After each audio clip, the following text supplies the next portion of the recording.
senador Juan Manuel Galán es precandidato presidencial y está en la batalla dentro del liberalismo para ver qué ocurre con ese aval.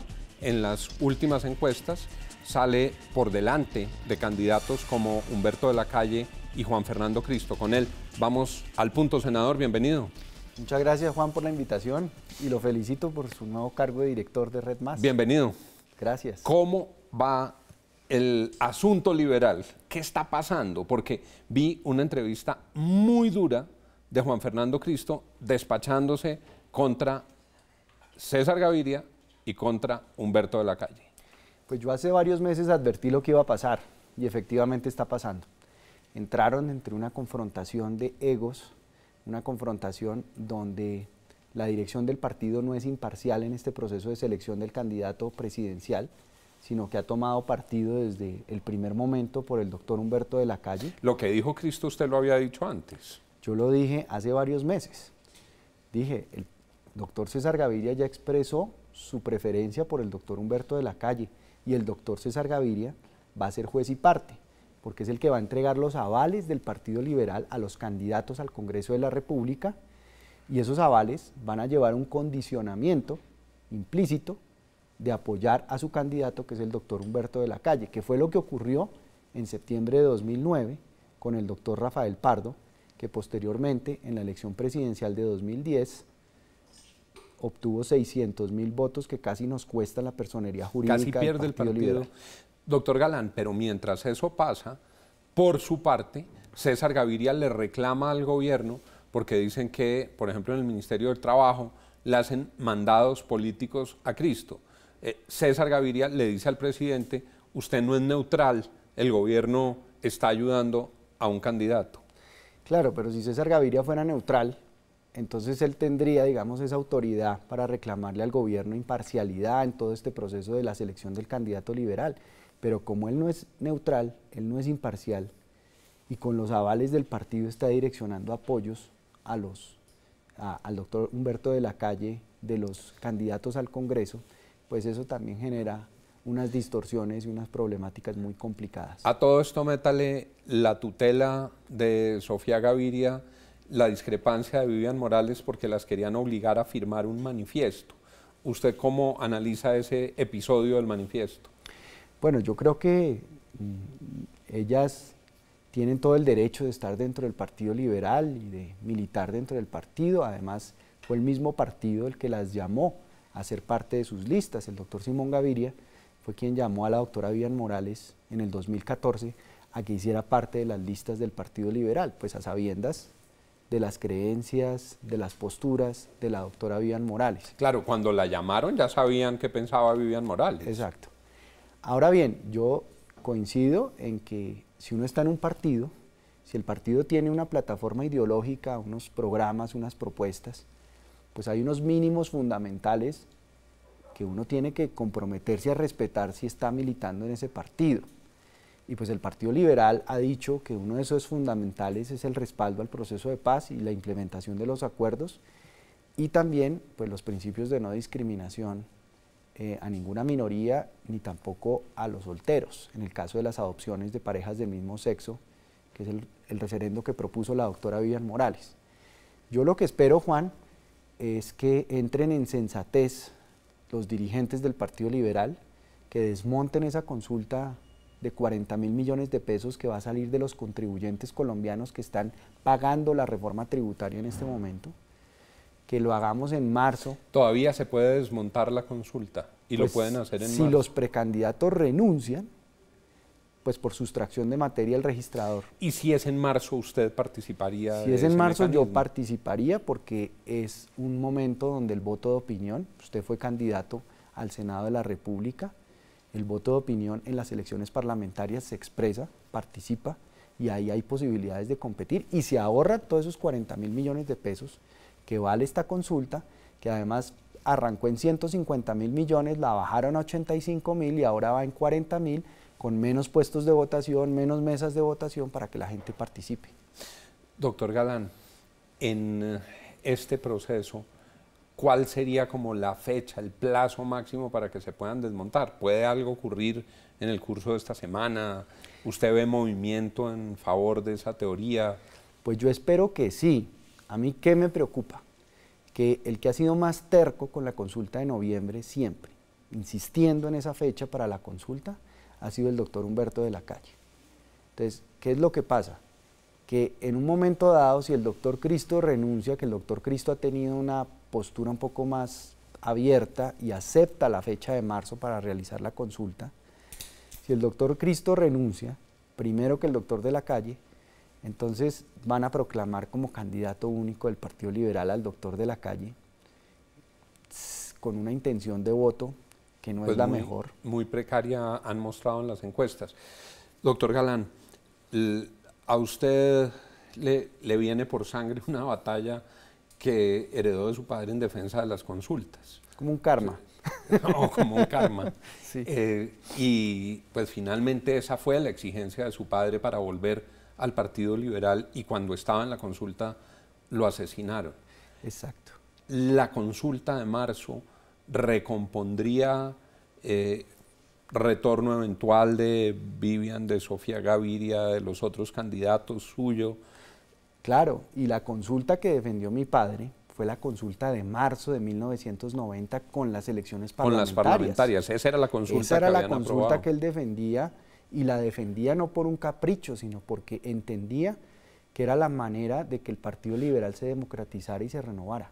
Hablemos de batallas de su padre, una crucial contra el narcotráfico, y lo he visto a usted preocupado y levantando la voz y haciendo advertencias por perseverancia de narcotráfico en toldas de las FARC, Romaña en particular.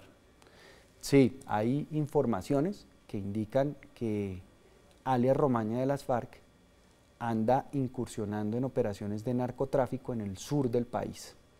Eso es gravísimo porque es un incumplimiento a los acuerdos. Y yo he dicho que en mi presidencia, en mi gobierno, miembro de las FARC que incurra en el narcotráfico se va extraditado. Si usted gana la consulta y gana la presidencia con esta información, ¿usted activaría, pediría a la Corte que avanzara en el expediente, usted firmaría la extradición para Estados Unidos? De todos los que incumplan en las FARC recayendo sobre el narcotráfico, firmaría sin titubear las extradiciones. Le pregunto por el tema de narcotráfico y cultivos ilícitos. Es un hecho públicamente conocido que en Estados Unidos se ha generado una presión muy fuerte por el retorno de miles de hectáreas de cultivos ilícitos a Colombia. Nunca se habían erradicado por completo, pero se han disparado exponencialmente, particularmente durante la negociación de paz. ¿Qué hacer con esos cultivos ilícitos y con la relación frente a Estados Unidos, senador? Pues aquí hay que elaborar una estrategia integral. Los Estados Unidos también están sufriendo las consecuencias de la epidemia de abuso de drogas de prescripción, es decir, drogas que recetan los médicos legalmente en Estados Unidos, pero que abusan en su consumo los pacientes, y tienen más de 38.000 muertos por sobredosis al año en Estados Unidos por estas drogas, especialmente opiáceos y drogas para tratar dolor. Entonces, allí declararon una emergencia la administración Trump frente a esta epidemia de consumo y abuso de drogas de prescripción, pero lo que se necesita es hacerle entender también a los Estados Unidos que aquí no podemos volver a fórmulas del pasado fracasadas como la fumigación aérea, que es el único país al que Estados Unidos le ha impuesto la fumigación aérea, es a Colombia y a Afganistán un tiempo, pero fracasó en Afganistán y fracasó en Colombia. En Colombia se fumigaron 1.2 millones de hectáreas en 10 años y la reducción fue de 40.000 hectáreas apenas. Pero además los problemas con las comunidades, los choques de la policía con la gente, el deterioro de la confianza entre la gente y la fuerza pública. Aquí hay que buscar una aproximación integral con una revolución en Colombia que es de las vías terciarias, que debe ir acompañado de esos programas de desarrollo alternativo y sustitución de cultivos, pero sin vías, los campesinos, sin acceso a crédito, asistencia técnica, sin quien les compre los productos, pues es imposible, es inviable los programas de sustitución como hasta ahora han sido inviables. Senador, usted fue el autor y promotor de la autorización para la marihuana medicinal con fines terapéuticos. ¿Cómo va ese proceso? Pues va muy bien, Juan.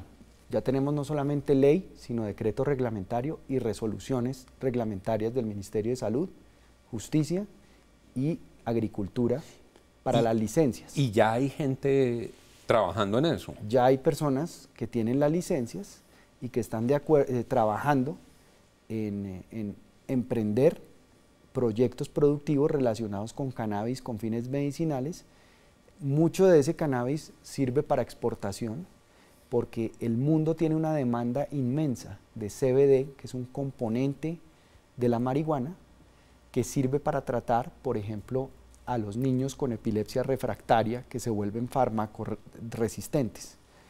Ese CBD es el que más usos medicinales tiene, pero además ese CBD de la planta del cáñamo, la fibra del cáñamo también sirve para muchos desarrollos industriales.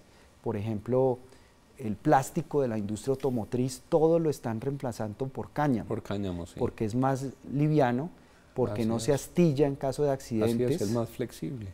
Y es biodegradable. Correcto. Y pues contamina menos que el plástico. Claro. Para muchos usos industriales, construcción, ganado, mascotas, para todo este tipo de cosas, el cáñamo se está usando. Senador, para terminar en estos minutos finales que me indican, en el proceso político, unos senadores del partido de la U dicen, nosotros queremos hacer una coalición con los liberales. Unos senadores de Cambio Radical dicen, queremos buscar una alianza entre unos sectores liberales y Germán Vargas Lleras.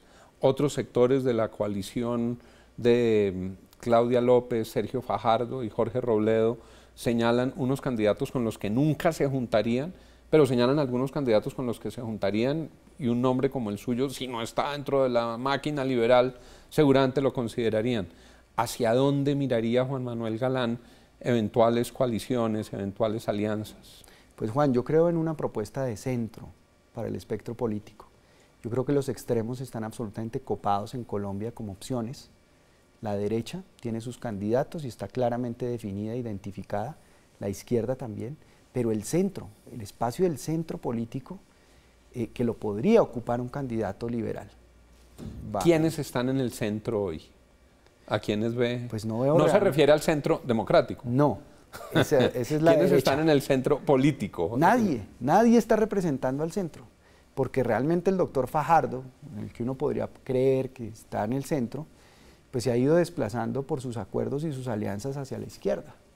Entonces, realmente un candidato de centro que ofrezca una propuesta no casada con ningún extremo, pero que le dé continuidad al proceso de paz, y no solamente el de las FARC, sino el del ELN, pero le exija con autoridad a las FARC el cumplimiento, y si las FARC llegan a incumplir, pierdan los beneficios y en el caso del narcotráfico sean extraditados. Juan Manuel Galán es el candidato del centro. Yo aspiro a ser el candidato del centro. Doctor Galán, estamos muy pendientes de lo que suceda esta semana con la consulta liberal y seguiremos llevándole el pulso al avance de su candidatura. Pues muchas gracias, Juan, por la invitación, lo felicito por su designación y espero venir pronto a darle buenas noticias. Juan Manuel Galán. Decían, no, pero es que Galán que haga fila, y resulta que Galán les va ganando en las encuestas a los que creían que tenían el tiquete preferencial. Al punto, 7:45 de lunes a viernes.